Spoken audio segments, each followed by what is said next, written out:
Welcome, everybody, to the Expand podcast. We have Zarin Beatty and Bryce Howell here in the studio today. My friend, it is an absolute honor to have you in here today. We both live a life that, I don't know, you came in to Stillwater and you floated and you were so nice and so genuine. And well, thank you. Yeah, man, and it's just, I don't even know where to begin with this. This is going to test me in a lot of ways in this episode. And I really genuinely appreciate you being here.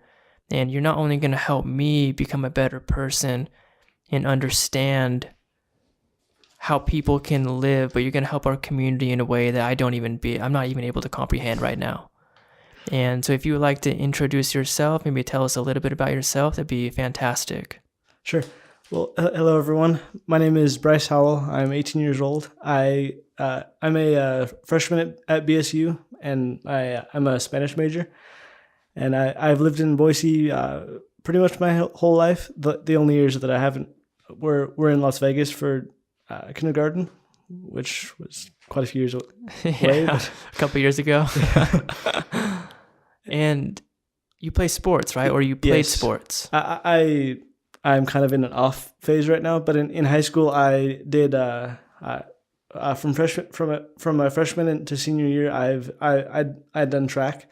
I rolled the 800, some 1600s or so a mile, and then I also did sprints, so like 100 and 400. What sport do you gravitate more towards? It kind of depends on the season. I really enjoyed in high school doing track, and in the winters I really enjoy skiing. And I haven't done this much recently, but I really enjoyed playing wheelchair rugby and like wheelchair basketball kind of things. Yeah, you definitely mentioned that at Stillwater. Yeah. What's it called? What's the wheelchair rugby called? Another name for it's murder ball. Murder ball. Sounds so vicious, man. Yeah, it's pretty freaky. That's pretty awesome. Dang. Okay, so what challenges do you feel like you face while playing sports? It kind of depends on I guess like how much I like put myself out there. I guess some of the challenges that I face are just like being able to participate fully, and in the case of like adaptive sports, it's easier because it's kind of a more level playing field, and in other types of sports, like in track, I participated with other people who like actually ran. So I guess some of the challenges that I faced sports wise are just like being able to fully participate and be able to like be with people like I guess my own peers. It's cool when you think about participation, because being involved is participating. Yeah. And when we can all be involved competitively and all push ourselves to the limit, like that's what competition really is.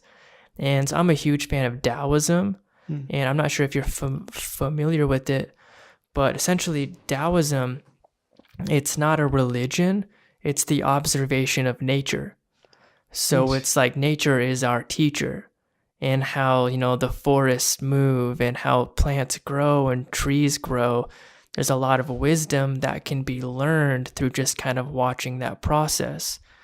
And a really beautiful part about like the philosophy in Taoism, it's rooted in competition. How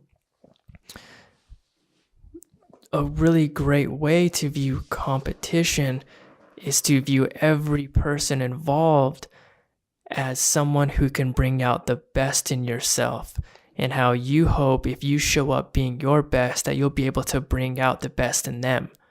So it builds this really beautiful, really positive energy and healthy stress, rather than like resistance of like, oh, I'm going to smoke you, you're not going to do good at all. Like that kind of mentality, right? Where it can actually diminish people in a way that we don't realize, but to help everybody kind of blossom together to reach their full human potential in a sense.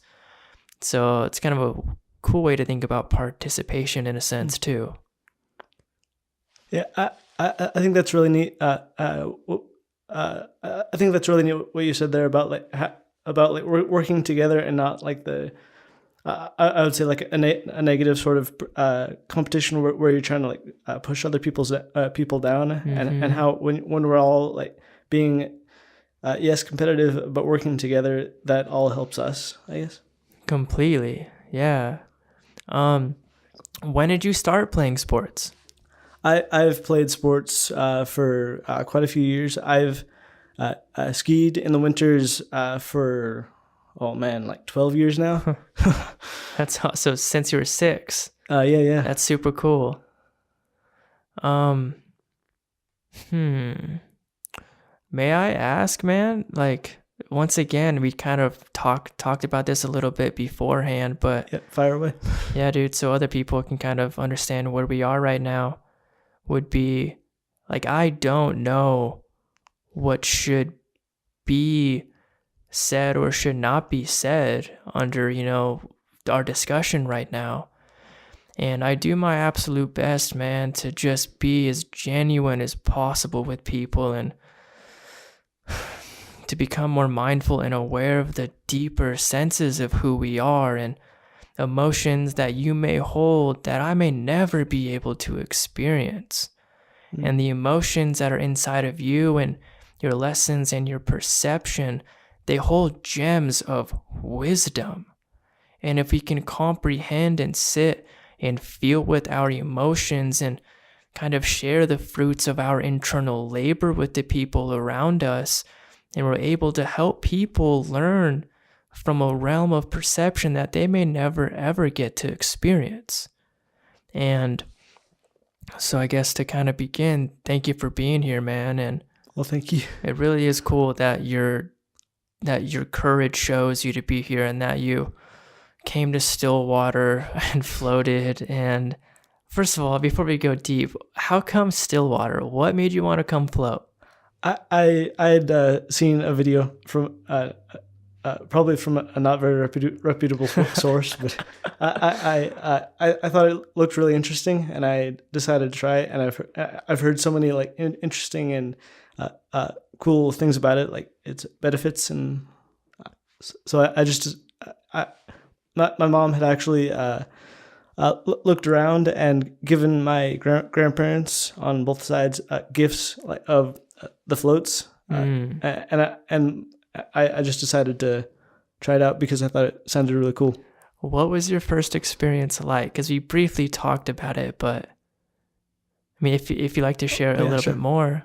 At first, I was kind of not sure what to expect, like getting into the pod, and then I was just laying there, and the lights were on, and and then the lights suddenly like cut off, and I almost felt a little bit uneasy, I guess you could say, and then I laid there and floated for a while, and then just it was really cool to just like be able to like put my arm up and like not be able to like see literally anything. and also I was talking to my mom afterward, and we were and I at least thought like I'd lost complete track of time. It felt like it could have been like a day or just 5 minutes. Completely. It's so common. It was crazy. Time is such a funny thing, man. I've had 20-minute floats where it felt like 4 hours. And I've had like an hour float where it was just seconds, done. Just like, what is happening in this tank? That's wild. It's pretty wild. So my friend, if I may ask, how long have you been in a wheelchair? Was it something that you happened at birth, or like how did that process kind of happen for you? So yeah, I was I was born with spina bifida. So it's at L4 L5. on the spine, my spine kind of like splits into two, and that makes it so that the electrical signals of the brain can't reach the nerves that are connected to that part of the spine and below. I am able to walk, but it's easier to use the chair, and I've used a chair since like first grade about, and then I've slowly like more started to use the chair more often because it's quicker and it's more easy to get around, especially at college where there's like buildings to I could see that. move around to. I love that you even began your response with how the electrical currents are unable to reach certain parts of your body. How much do you know about that kind of stuff? As far as Like the nervous system or how the brain roots in the body? I mean, have you studied that pretty deeply? I haven't done much study about it. All I know is that like there's nerves that are responsible for moving or feeling in different parts of the body, and those nerves like go up from the limbs into certain parts of the spine. And if there's something that like hinders like that like part, like in mine it's L4 L5, and that's like, and anything below that is responsible for like moving the toes and the ankles and the I guess the lower legs. That makes a lot of sense in terms of just like the communication highway of the brain and body. It's something that it's inside of all of us, man. And like we don't usually realize like the currents that run through our body 24/7. Have you found anything that kind of helps strengthen your current in your body, like the communication to your L4, L5? Are there things that harm it, things that help it? I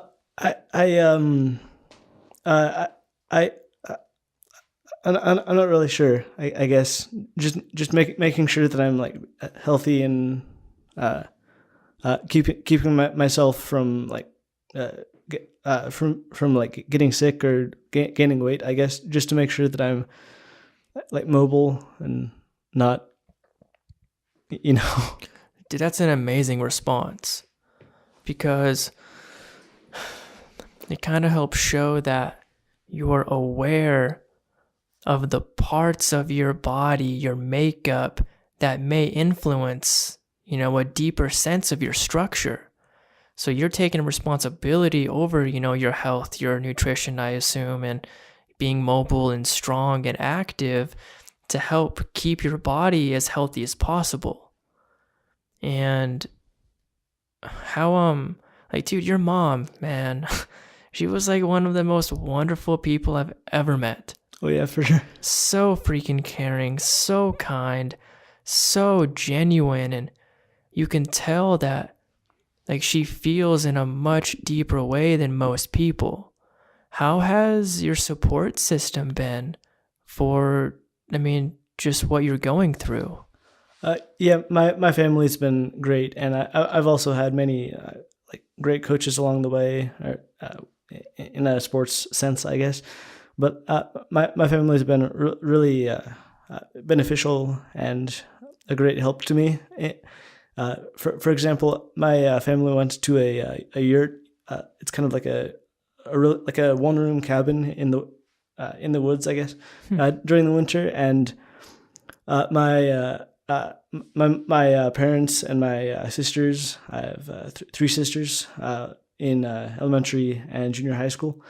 And they all helped me in this sled to I guess to pull me into the yurt a couple miles into the snowy woods. Dude, that is so beautiful. How does that kind of stuff help you feel?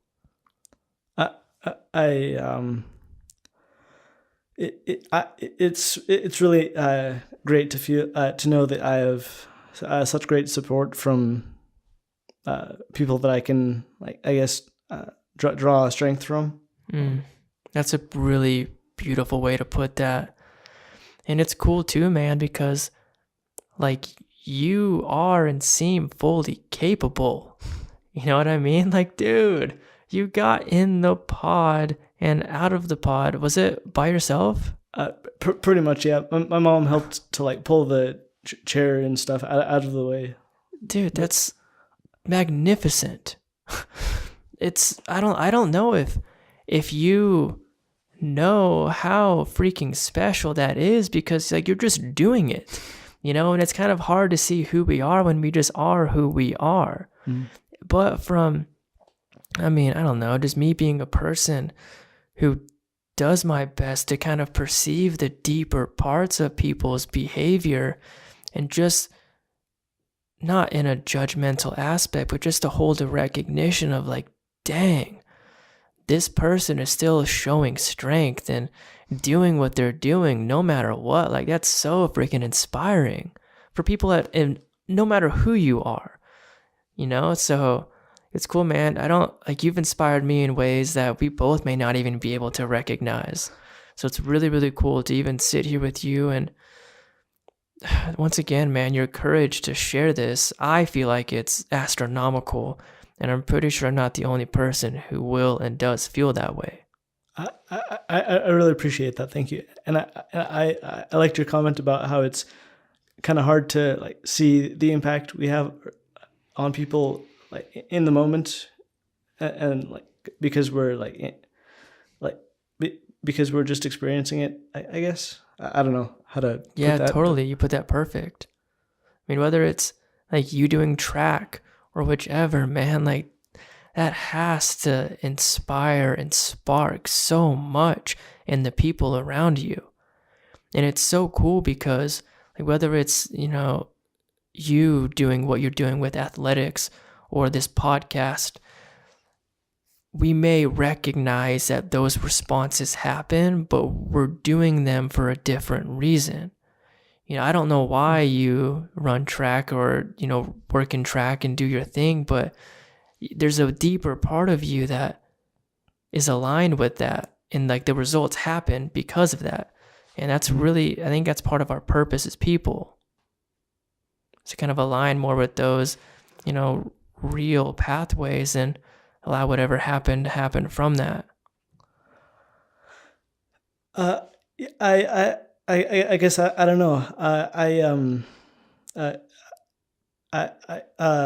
I've done things that I guess looking back, I think, what was I thinking? Because like in track, I noticed that some of my friends from junior high moving to high school had been or were participating in track, and I thought I'm friends with them. I guess I'll just try it out, and different things like that. And I can't remember if I've mentioned this, but I earned my Eagle Scout Award last year. Whoa. And the entire experience was super difficult, having to go through and work on all the merit badges.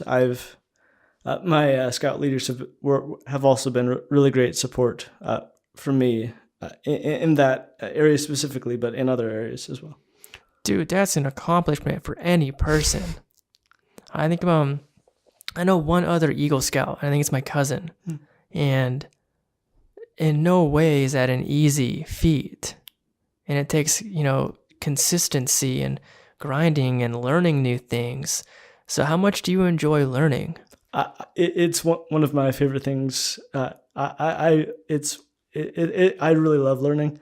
I've been working on Spanish, I've said, for quite a few years, and I really love learning languages. And I talked to you earlier about reading, and I love to like learn mythology and like to see like I guess to like look into other like cultures' perspectives about like how like their responses for like things as simple as like the sky or the sun or water, storms. How does that help you understand water or storms or anything like that if you're looking into kind of the roots of many different cultures. I guess I more enjoy it for just to like see how like they see the world, I guess. But I'm LDS, and I believe that that I'm here for a purpose, and that like it and that like if there's something that's happening there obviously was like some sort of like reason or like purpose behind it's happening or its occurrence, as like minuscule or as large as it may turn out to become. It seems to be full of universal truth and wisdom. How, like, no matter what purpose it is, whatever happens, happening for a reason. Like, whether that's good or bad or a lesson, I don't know if I believe in good or bad. I'm more just believe in lessons and perception. So like, no matter what's happening, it's happening for some type of recognition to take place. Whether it's subconscious or conscious, that's beyond my knowledge base. You know what I mean? But it kind of helps things be perceived more of like a natural, neutral platform as well. If you love learning, I love learning as well, man. It's one of my favorite things on the planet. I just, you met Vanessa. She was in here right before you were, and we were both talking about like being, a student of life and continually learning anything we possibly can. And what I would like to ask would be, what are some things that you may have learned in your life that I may never really be able to learn in mine? Anything that you've been through that only a small group of people may really be able to learn? That's a really good question. I'm not sure if I have an answer right away. That's completely okay. Yeah. I don't know. That's awesome. It's a really great question. Thank you.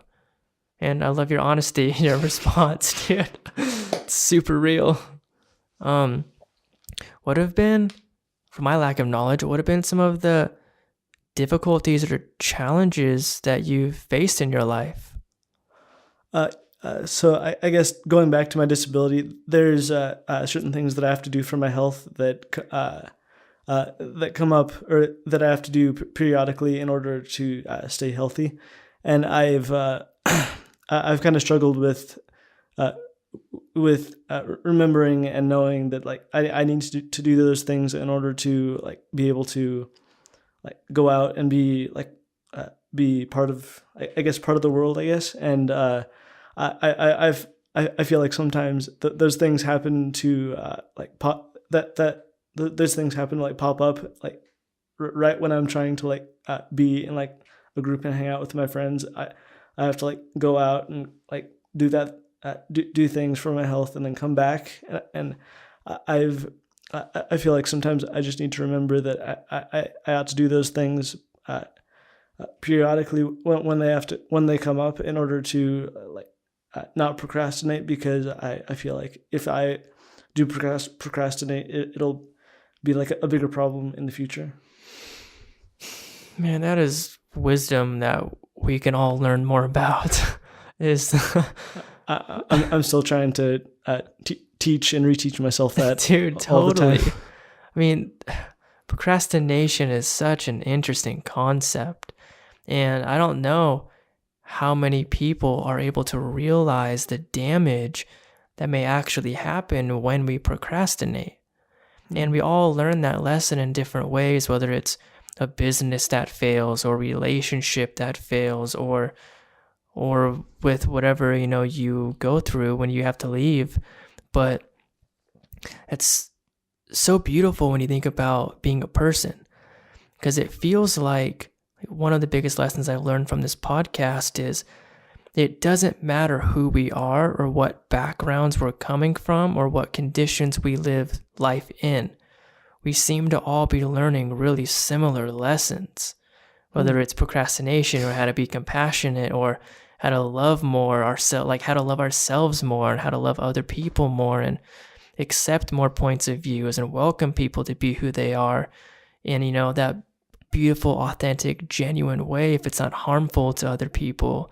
And so to even like hear about, an internal struggle about procrastination from your end, I think it really helps bond us more as people and show us that we may not be as different as we think we are. I find it really interesting that you say that your comment about how we're all like different, but how similar that we all seem after, I guess, a sort of like, I guess, inspection.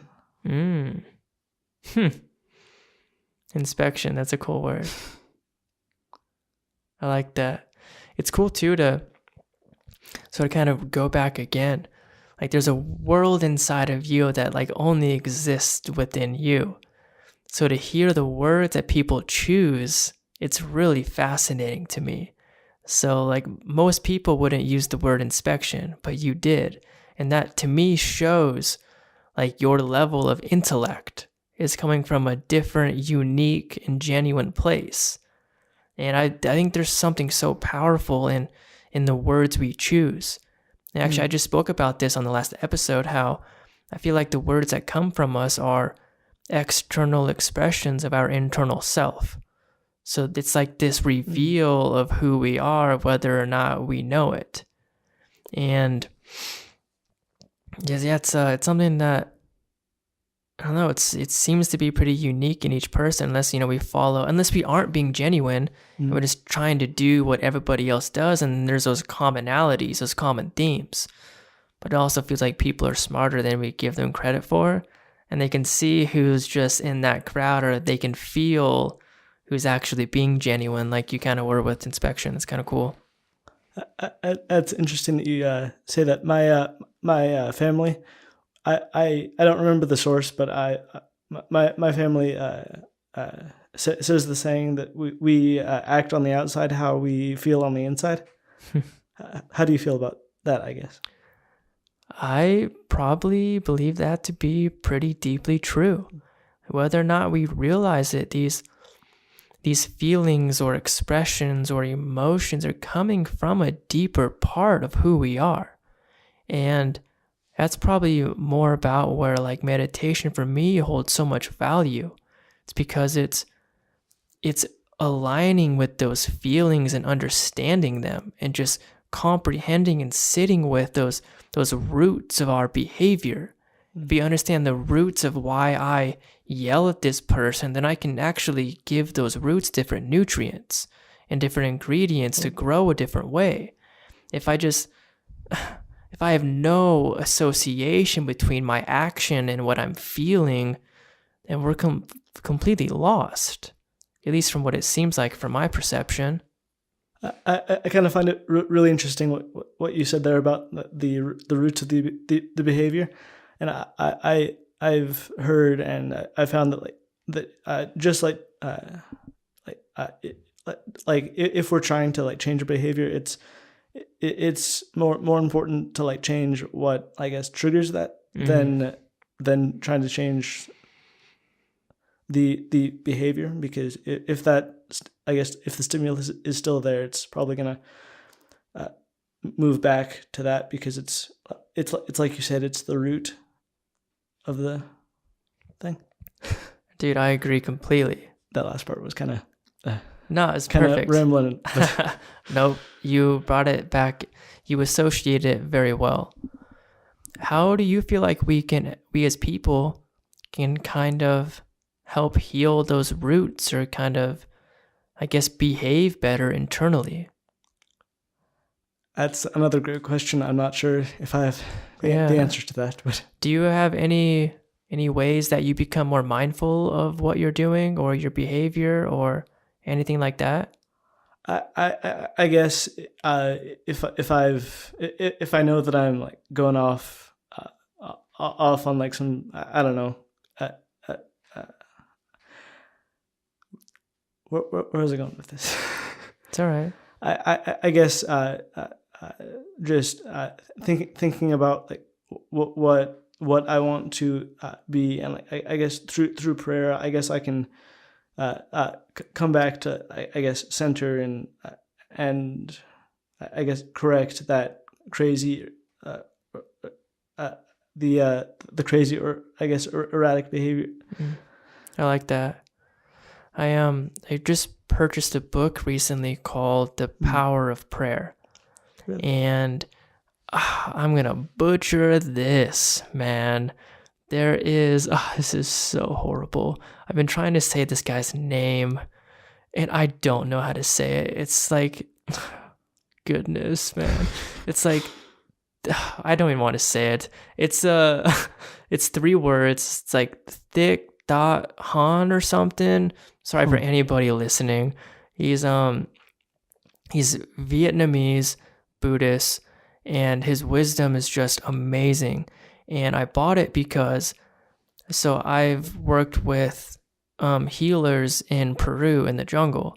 Wow. And one of the healers, Don Howard, one of his biggest lessons that he shares with us are the power of your intention, and how our intentions are almost like a ball of energy that build and attract and reflect into our external experience. And it seems like I'm really curious to read this guy's perspective on prayer, because it sounds a whole lot like my friend Don Howard's idea of intention. So like it's really cool to kind of see these concepts in different cultures or religions or ways of life that seem to live along the similar line, you know? Yeah, that's really interesting. And I guess going back to my studies of, or my reading and studying of mythology, I've found that like, and I guess other religions that are going that are still around today, I found it really interesting to like see like how there's so many similarities between like all of those things, and how many like commonalities exist between them. It's pretty mind-blowing. And it's like heart-blowing too, and it's heartwarming. It's cool. It seems like that's those pieces that relate, those may be the real pieces of wisdom, like being a person, you know? And it's just kind of routes even back to us being people. We're learning similar lessons. There are these commonalities, even though your world is completely different than mine, as anybody else's world is to one another. Mm-hmm. So it's so cool for me to be able to relate to the people around me, no matter who they are, man. We're still people. We still feel things, right? We still perceive the world, and we're still learning and absorbing information and reflecting what we've learned or haven't learned in a weird dynamic too. What do you try and live your life in a certain way? Like, do you put an intention out there to like be a type of person? I guess going back to like your initial statements about the purpose of this podcast, I think it's important to like be honest and like, be like true to who you are, and I try to be like I try to be a good person and a benefit to others in ways that I can. It seems like you're doing just that too. Appreciate that. Yeah, man. And it's cool when we're able to align our behavior with, you know, a deeper purpose like you're feeling, because whether or not we realize it, we may be doing what we feel like we would like to be doing. You know, dude, you just showing up to Stillwater and being kind, man, that is accomplishing what you just said. You know, being honest and real and truthful, and it's something special where being transparent really does help the people around us.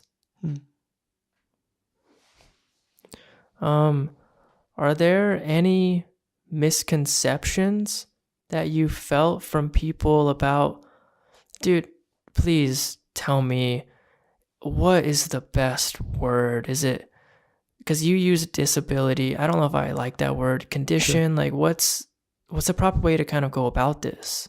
I've heard different people talk about the same subject, and I guess the first thing that comes to mind, I guess, would be differently abled, because I do things in a different way. Like, for example, I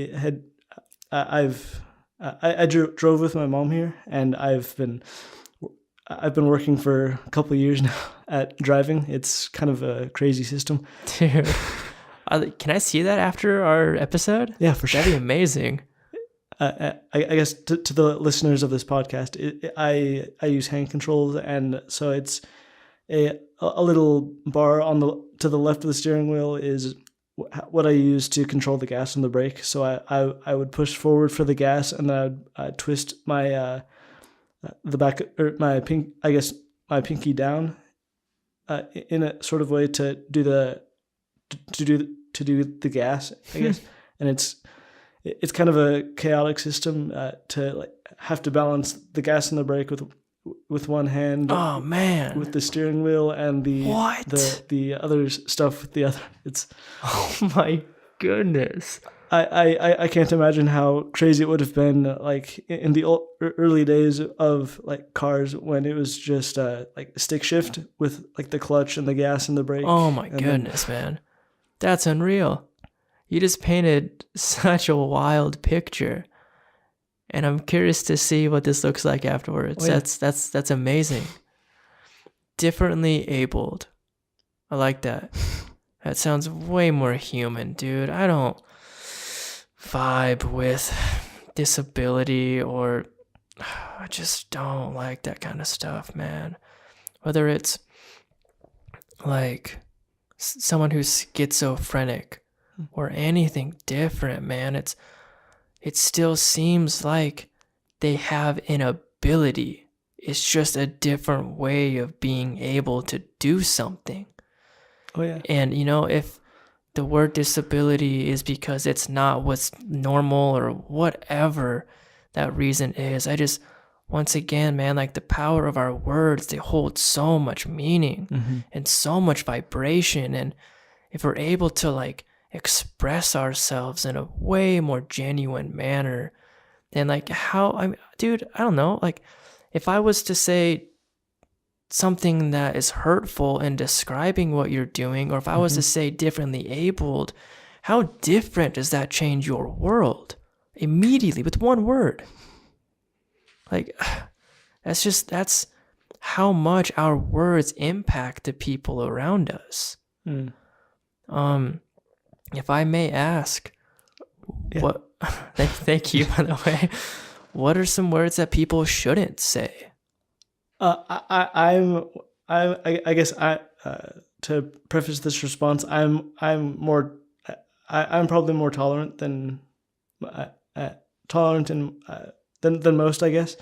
So I'm pretty relaxed with what people could say, because for the most part, I know that people aren't like intentionally meaning to do harm, I guess.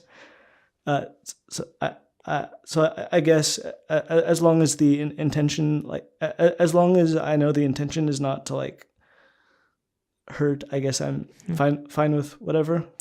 That's because I guess they don't know. Dude, that's so wise. That's so wise, because you're comprehending that people may not understand what's happening, or not understand how to respond or communicate about it. How do you feel like, what are some things that you feel like would help people communicate better? Like, what could you share with people that if they did, it'd help? Or I don't know if that question makes any sense. I'll try to take a stab at what maybe you're trying to get at. But so I guess going back to the previous question, I guess people don't understand how like other people, or where other people might be coming from. So I guess they don't know how to I guess interact with others who might think that this certain way of doing things might be offensive, and where like this way might not be it, I guess. Does that answer your question? Yeah, it definitely does. It seems to be like if you were able to feel more what other people feel, then we're going to be better able to understand where they're coming from. So to not be able to relate in emotion or even potential emotion, maybe that's kind of where we can begin to relate to people, or no, maybe I shouldn't use this word because it may actually hurt this other person that I'm standing here with. Does that kind of relate in any way? Sure. I kind of have a question. What did you mean by like potential emotion when you said that? Amazing question.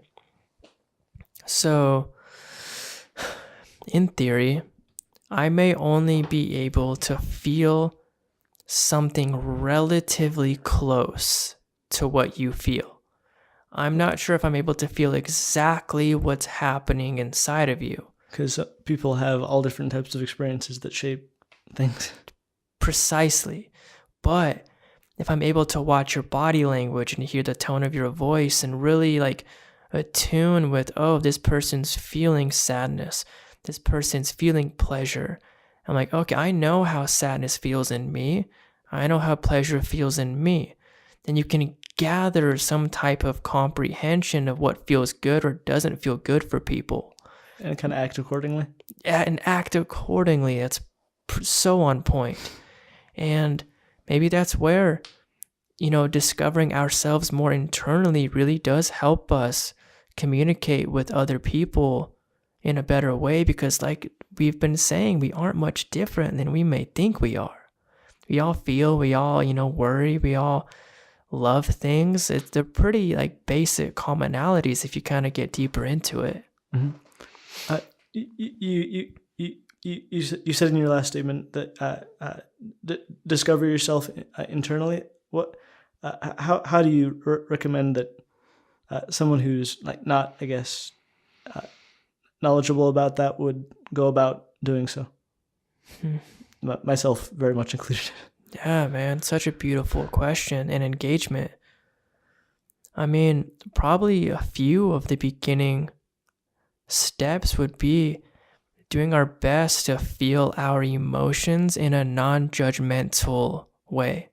Our own emotions, you said? Yeah, I mean, whether they're right? Like our feelings or emotions or desires or anything, just perceive what's happening inside of us from as neutral of a platform as possible.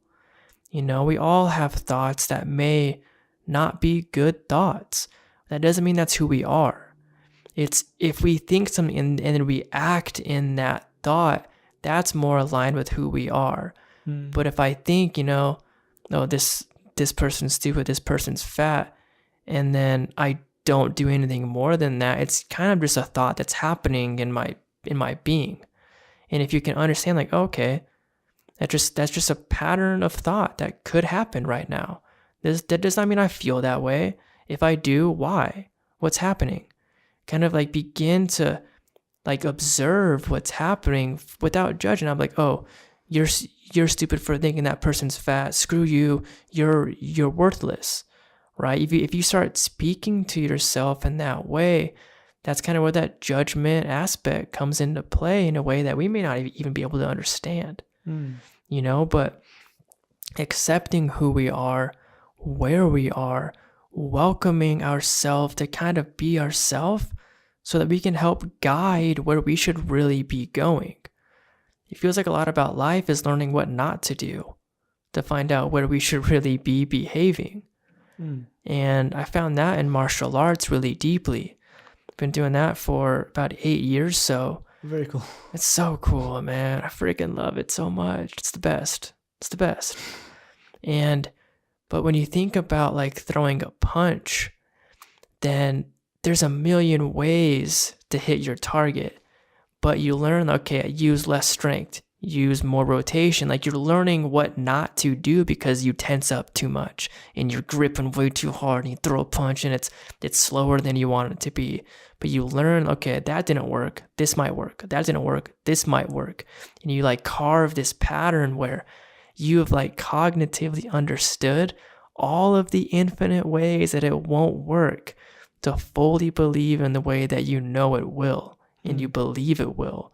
And you have faith and trust that if you relax and you move smoothly, that force is just going to come right through your body. I think there's a lot of, beauty and wisdom in just being a person. Like you're learning how not to procrastinate by being who you are, man. Like explain that to people. You know what I mean? Like we have these, like this podcast helps me learn certain things, but there's probably no different than what you learn. I'm just learning it in a different way. Oh yeah, for sure. Super cool. I guess before I start, how would you like me to? I guess how would you like me to go about this? What do you mean? I'm kind of confused about like where we are right now. About like what you would like me to answer. I guess. Your answer or my answer? Mine. Cool. How would you like me to or I guess what would you like me to answer? I guess. Cool. I guess no. That's so regard. Normal. Or yeah, it can get lost in here for sure. I mean, I was responding kind of to like how would you begin in a sense to kind of that non-judgmental perspective of what's happening internally. I think that's crucial for helping people become more mindful of where they are and to understand your foundation. If we don't understand our foundation, how can we actually build proper roots that uphold strength? So I think that's pretty crucial. But we do only have a few minutes left. And oh no. It's crazy, man. We've been 50 minutes already. Oh wow. Amazing. And just to kind of touch base on a question that I already asked, and I will ask in a different way this time. So you are very accepting of what people know or do not know and kind of the words that they choose. But do you find any words that hurt your community and the people around you that may not hurt you as a person because you can see both sides, but words that people shouldn't use that you find to be harmful in general? I guess I guess going back to my response to a question similar to this, I think that the things that hurt that really hurt the most are the I guess response or the statements or responses I guess that are most I guess backed with anger I guess or an intent to harm. That makes so much sense, and you can feel that. But I guess sometimes that there are situations where people might think, kind of be guarded and be expecting something that might not actually be that way, but they perceive it that way. That makes a lot of sense. I don't know. No, dude, that anger aspect is crucial. It's amazing how much even subconsciously we know if someone's being kind or hurtful to us.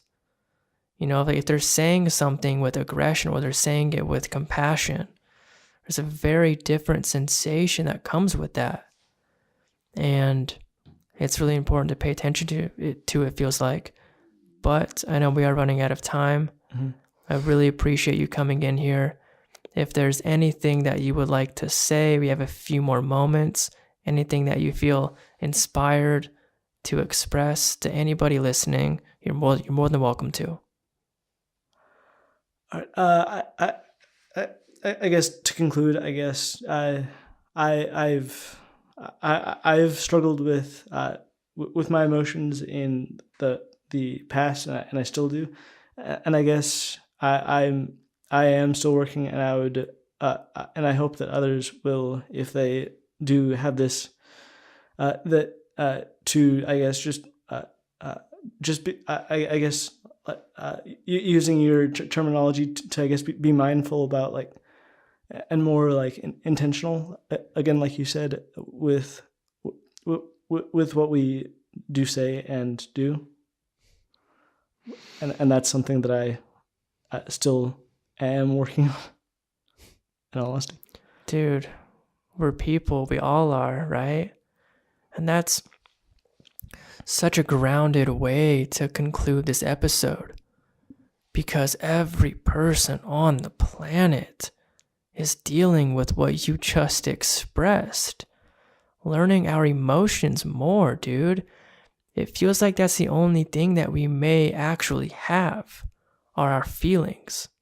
And like we don't have anything else. Those feelings, they live inside of us. What? How much more connection can we have with something? It's like deeply interwoven with our genetic structure. I really like that. It's amazing. Yeah, man. And so to like be able to understand emotions and feelings, maybe, I don't know, but maybe that's one of the puzzle pieces that helps us understand being a person in general. You know what I mean?